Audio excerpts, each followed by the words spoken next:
Awesome. We got Mandy Bell coming on at 12:30, so we got to fill 15 minutes for you guys. The Browns obviously report to camp today. We will be more in-depth covering everything that happens throughout training camp every day here on the Ultimate Cleveland Sports Show. But we got 15 minutes, and Tyvis, I have not asked you your opinion yet on Jaylon Tyson. He had a terrific final 3-game stretch for the Cavs in the Summer League. He was not named to the All-Summer League first or second team, whatever. I don't know not sure who votes on that, but he was 1 assist shy from the 7th ever triple-double in the Summer League. How impressed were you with the 20th overall pick in the draft? At first, I was like, okay, this guy's just the guy that's just going to get the ball, shoot, spot up and shoot, and he could get rebounds. And I thought that was impressive because I thought that was a role that could be filled by him that the Cavs kind of needed. If they're going to go with a smaller lineup, they need guys that can get to the board. So it was nice to see him still getting rebounds. He averaged 7 there. But the thing that they made him work on is they made him bring the ball up the court, and they made him kind of facilitate things. And I wanted to see him in that light. And at the first glance of it, it didn't look great. It kind of looked foreign to him. But as the thing went on, as Summer League went on, he got more comfortable with it and started getting more assists. So I like to see his growth. Just in that little short span, to see him grow that much, I think that he can be a good piece off the bench for the Cavaliers this season. As long as he continues to shoot, he still need to speed that jumper up a little bit more. But as long as he continues to shoot at a high clip and he's going to the boards and getting those rebounds, and he has the confidence to throw a dime to somebody, I like him. So I think it was the right pick for the Cavs to get him when they did. He's going to get minutes. I don't know if it'll be. Yeah, I don't think it's going to be like Caris LeVert minutes, but no, not. But I mean, again, as we talk about where the salary cap is headed, where the Cavs payroll is headed, Jaylon Tyson could be an important piece next year. He's Caris LeVert's replacement, or Okoro, depending on what happens with Okoro. Yeah. And he's not the same type of player, but just in terms of filling minutes on the wing, the Okoro thing is really interesting to me. And I've been saying I don't think he's coming back. And the more I looked at it, especially I spent some time last night looking at some of this stuff, his best move might actually be just sign the qualifying offer. Just come back for one more year, sign the qualifying offer, and then take your chances in free agency as an unrestricted free agent next year. But we can, we got plenty of time to have that.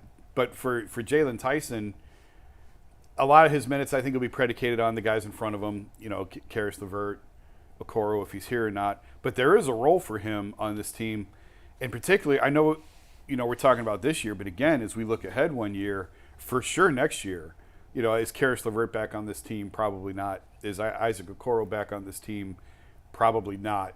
2 years from, 2 seasons from now. And that's just where rookie contracts are so coveted. Mm-hmm.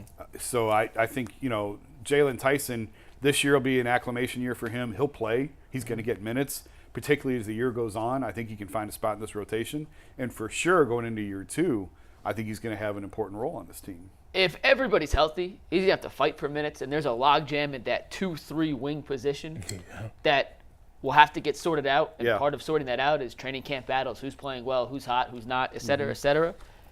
But how often is everyone at that position healthy? And it's a war of attrition throughout the NBA season. So I do think Jaylon Tyson, whether he's ready or not, is going to have a legitimate role in this rotation. Not a massive role, but a role that's relatively consistent just because he fills the same positional need as Okoro, as LeVert, as Sam Merrill, as Ty Jerome. I mean, there's the plethora of guys. Even Strus. 6'7"? He was measured without shoes at 6'5.5", which means he's 6'6.5", 6'7". Why can't we get somebody tall? He's the same size as Jaylen Brown. How much bigger do you? He's got some decent size. He's prototypical wing size. I want a 3-4. He's not a 3/4. My point. Yeah. I want us because if Dean Wade goes down again, we're gonna be in the same situation. The front court depth is a legitimate issue for the Cavs. But my point is with the Tyson role in his minutes, he's gonna go into camp, and yes, Strus is better than he is today, than Tyson is. LeVert's better than Tyson is. But would you be shocked if by midpoint in the season we look at Tyson as a better player than Isaac Okoro? Like, would you be shocked? No. I don't think certainly a better shooter. Yeah, I don't think you'd be shocked if he surpasses if he speed his jumper up. Sam Merrill in terms of a guy you I'd be can plug in. as far as No, I'm just better saying shooter. No, just as a player. Oh, better player. Just as a player Okay, yeah, when I you're got coming you. off the Yeah. bench and you're filling the roles here.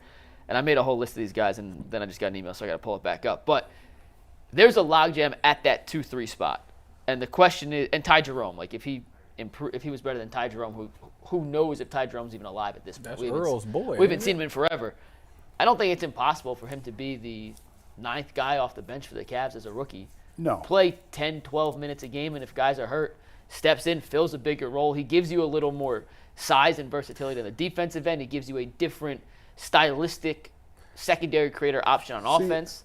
He's got a chance. I gotta see him mesh with the other players. Like I need to see what it looks like. How does he fit in? Because Summer League, he's the star. Like he's literally controlling the ball. And he looked very different in the games he played with Craig Porter Jr. Yeah, that's what I'm saying. And the games he played without Craig Porter Jr. Without Craig Porter Jr., he had the ball in his hands more of a facilitator, a creator, a playmaker. With Craig Porter Jr., his numbers in those first 2 games, he did some good things, but the numbers weren't jump off the screen. Like I said, long term, I think he's Karis LeVert's replacement, and that's why they're trying to get him comfortable with doing some of the things that Karis is doing currently for this team. But this season, I would have to see how he fits in there. At first, I got to see what Kenny's offense look like, anyways, and then I got to see how comfortable is he when he's got all these other dominant players on the court. One of the things we do know about Atkinson's offense is he wants multiple playmakers on the court, as many as he can put, so they can run different sets from different positions with different players. Mm-hmm.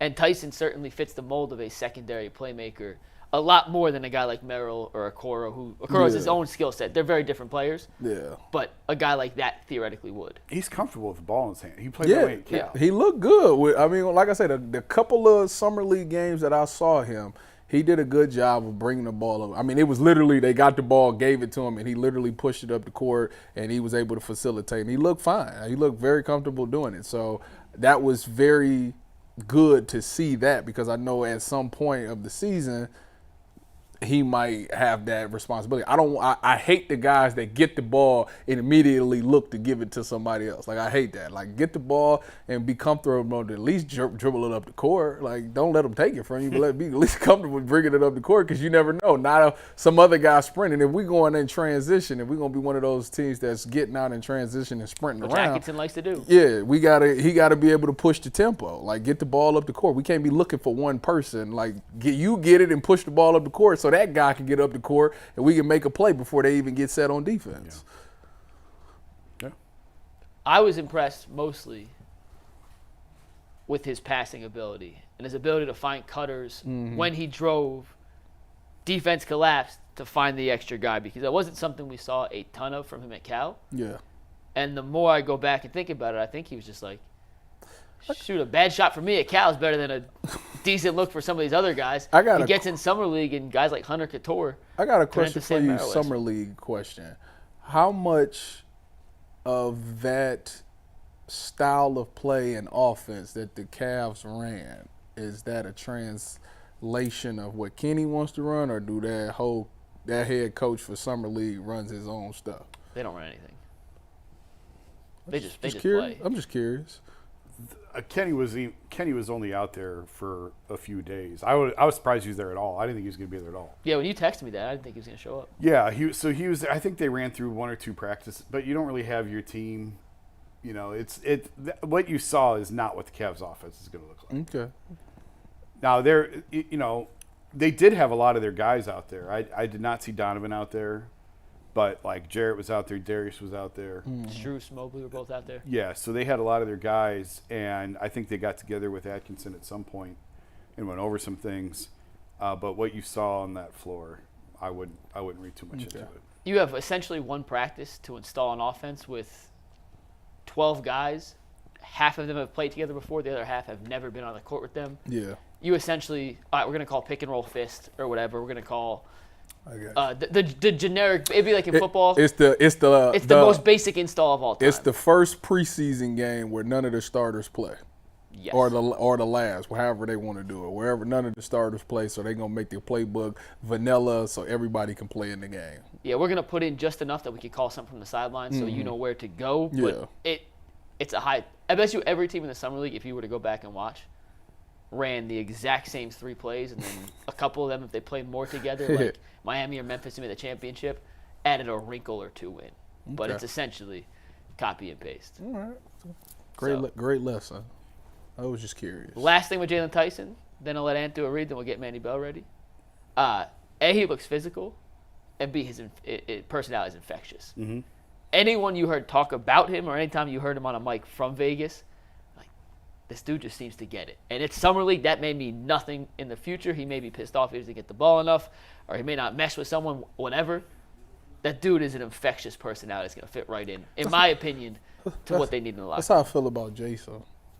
Infectious personality? Yep. Or just an infection?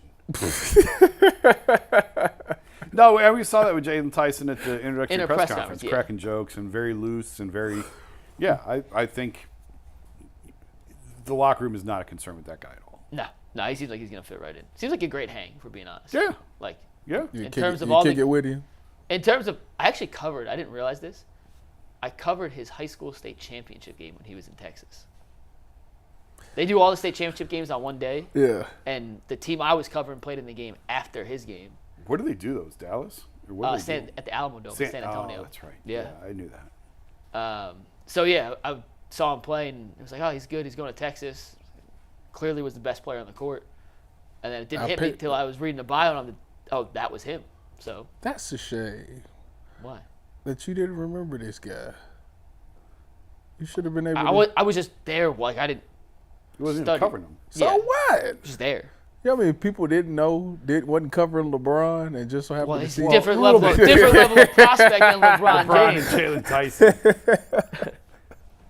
And he also went to.